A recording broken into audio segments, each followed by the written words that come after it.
Hey everybody, this is Tom from VermiBag. I'm going to go ahead and do a quick harvest on this VermiBag Max. I did a video day before yesterday, and I had done a feeding and tried to bait everybody up on top, and seems like most of the worms are up pretty high, so I'm going to go ahead and open it up and pull out probably a mortar tray full of castings and see what they look like.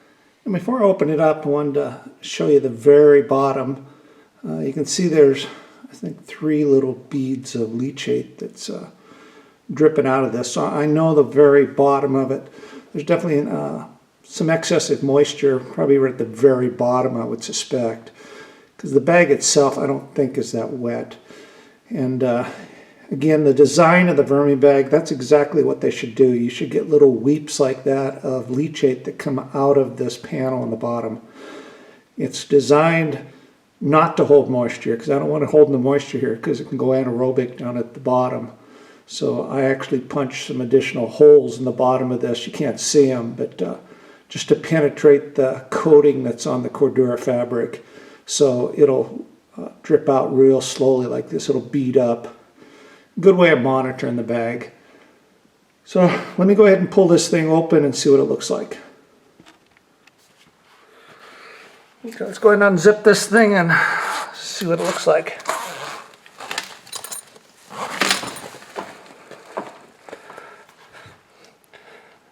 I can see in the bottom, I definitely see a couple worms right here. I see one dangling down here, and there's this huge chunk of material that's sitting here right in the inside of the harvest panel. So I'm just going to push that out. That's where the leachate was coming from. You can see it's super wet right there, just that section of it.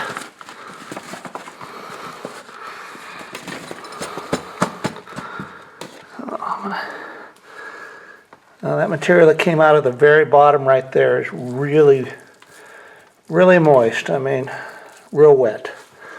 So I'll push that off to the side. I'll probably mix it in with the stuff that I pull out up higher. I'm sure it'll be drier, hopefully, anyway. So I was a little bit surprised when I started digging up inside this Max. It was really wet at the bottom. I mean, just consistently wet and really dense material. There were a lot of worms in it, which again surprised me.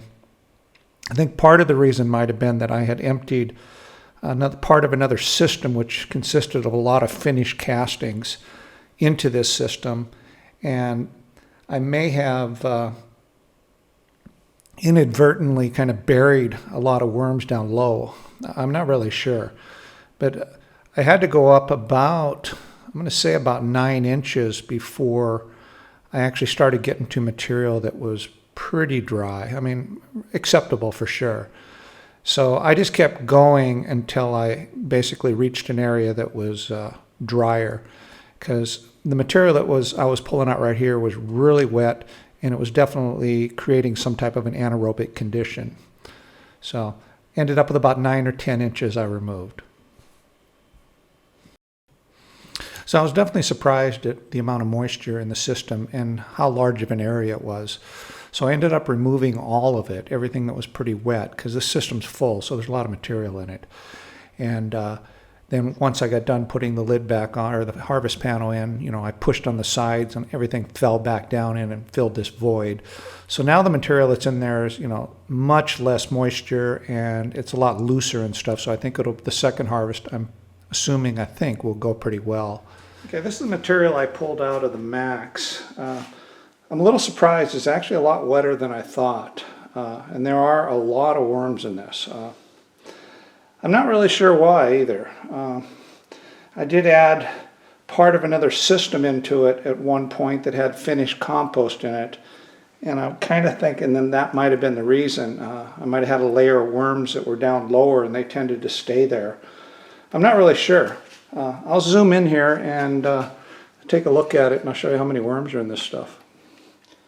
I mean, everywhere I pull here, I mean, there's a lot of worms for sure. Mainly juveniles for sure. And again, you can see this material like this here is really, really fine material that's been composted, you know, and recycled by the worms multiple times. I mean, that's just fine. I mean, super fine material. So somehow I think that's the reason. I mean, I got a little bit of a chunk of artichoke here still. And the smell's not right either. The smell on this, it has a little bit of a, not rotten smell, but like it's trying to go anaerobic on me. It'd be very difficult for a VermiBag to go anaerobic, but it could. I mean, lots and lots of these little worms in here. So I don't know. I mean, I'm actually pretty confused on why there's so many worms in here in this one layer. Now, when I stopped pulling this material out, it was actually starting to get much drier. So it was like the bottom 9 inches of the system were really compacted and pretty doggone wet. There's no way I could sift this. And there's actually so many worms in this that I'm definitely going to have to do some baiting to get them out of there. I mean, I bet you within this material here, there has to be a, you know, half a pound of worms. I bet you're a quarter pound at least. I mean, a fair amount. I think I'll be surprised. And like I said, most of them are just juveniles, tiny little. I see hardly any big ones. But for some reason, they stayed in that lower section. Now, again, this is the first harvest on this system. So, I mean, I always expect the first harvest on any system to have, you know, some worms in the bottom. But this is the most I've ever had in one system when I did the first harvest. But again, I pulled all the material up pretty high because that bag was full. So this is, you know, basically the amount I'd normally pull out of 1/2 of mammoth. It has to be about 50 pounds of castings because this mortar tray is plumb full. So I'm going to go ahead and set up a couple bait trays and bait some of these worms out over the next week or so, because there's, you know, there's a lot of worms in here. So I'm not going to call this a successful harvest by any means. And again, I'm not 100% sure why there's so many.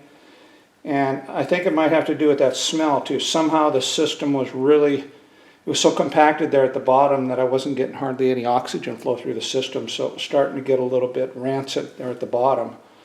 And the worms kind of like that in a lot of ways. But again, you can see the amount of worms mixed within these castings. But again, they're really fine. It's like little mud balls here, these tiny little pieces that are just completely worked over down to a fine dust almost.